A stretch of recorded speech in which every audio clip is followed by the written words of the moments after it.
spoke well of him and were amazed at the gracious words that came from his mouth. They said, "Is not this Joseph's son?" He said to them, "Doubtless you will quote to me this proverb, 'Doctor, cure yourself.' And you will say, 'Do here also in your hometown the things that we have heard you did at Capernaum.' And he said, 'Truly I tell you, no prophet is accepted in the prophet's hometown. But the truth is, there were many widows in Israel in the time of Elijah, when the heavens was shut up 3 years and 6 months. And there was a severe famine over all the land. Yet Elijah was sent to none of them, except to a widow in Zarephath in Sidon. There were also many lepers in Israel in the time of the prophet Elisha, and none of them was cleansed except Naaman the Syrian. When they heard this, all in the synagogue were filled with rage. They got up, drove him out of the town, and led him to the brow of the hill on which their town was built, so that they might hurl him off the cliff. But he passed through the midst of them and went on his way. The Gospel of the Lord. Praise to you, Lord Christ.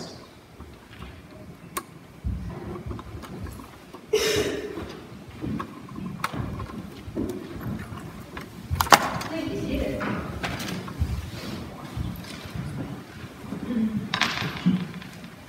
So this morning we're going to talk about the Gospel.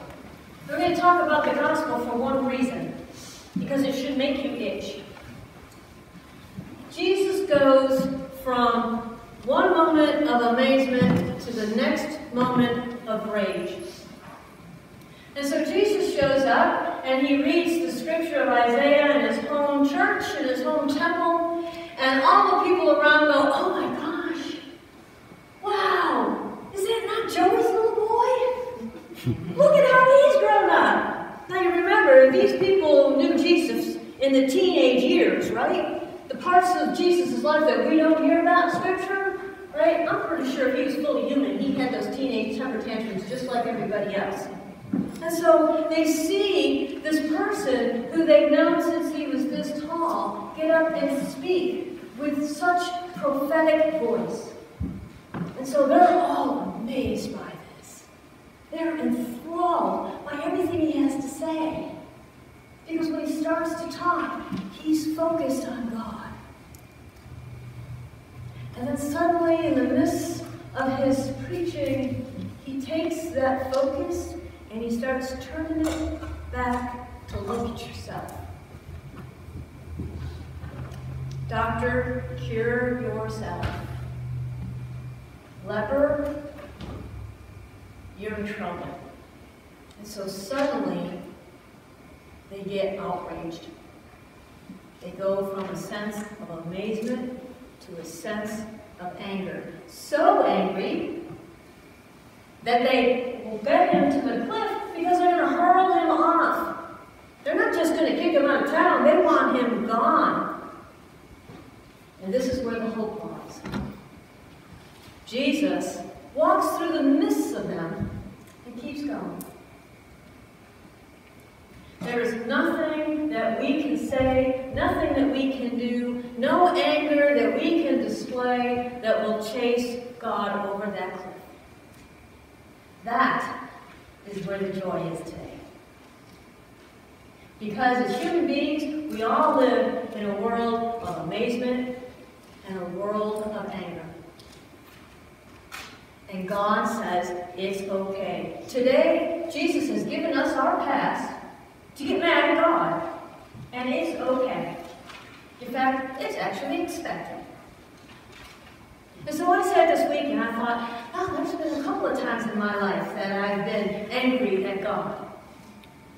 And the one I decided to share today was a moments in my life, where I was going from amazement to anger on a regular basis. And so Brian and I had been married for about a year, and like most new married couples, we said, well, it's a time to have family now. Right? Let's have some kids. And so we began that process. And it didn't take us very long, and suddenly I was pregnant. And we're like, oh, God is great.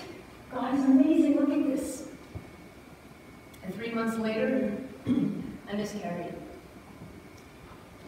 God wasn't so amazing anymore. And so that happened 5 times. And each time we'd go to the doctor, and the doctor would say, oh, well, Nancy, it was just one of those things. To the point where I called my mom one day and I said, when I die, on my tombstone say, here lies Nancee Cekuta. She died of one of those things. I was so incredibly angry. Brian was so incredibly angry. But we kept going to church and we kept praying, and it wasn't getting us anywhere. And so we lived in that state of, oh, God is amazing. But wait, it's not amazing to us. We're so angry. Why isn't this working? And so as you all know, Brian and I ended up with 2 beautiful daughters.